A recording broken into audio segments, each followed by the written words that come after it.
Okay, we'll call these steps to being financially unbreakable. Maybe I should actually stand on this side. Yes. Okay. Very quickly, step one, budget.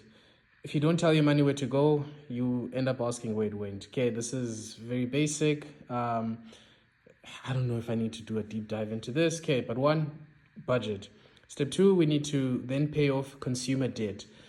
Now, obviously, there are things like a house, arguably a car, that we need to take on debt in order to afford. However, a lot of things like personal loans, credit card, unless it's for the purpose of building up your credit score for the bigger goal of affording a house or a car, that's okay. In situations outside of that, consumer debt really serves no purpose other than to drain your finances. Okay, so second step I would recommend is paying off consumer debt. And then next would be building an emergency fund. Okay, so building an emergency fund is to make yourself, it gives you a cushion between emergencies that are guaranteed to happen in life, guaranteed to happen to everyone across the board equally. They don't discriminate.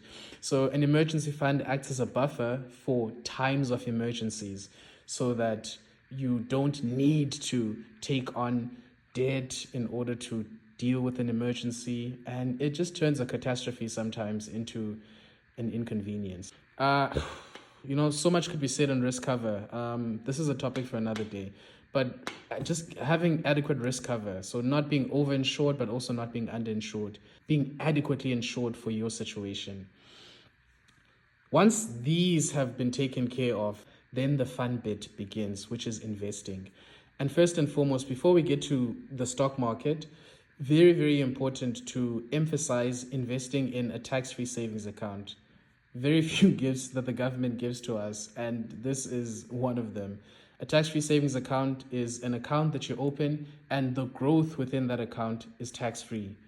Very effective tool as part of your retirement. This is not to be used for as an education fund, as a savings account.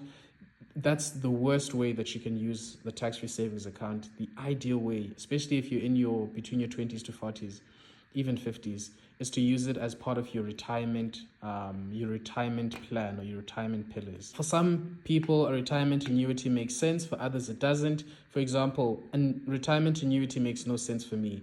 I earn my income abroad.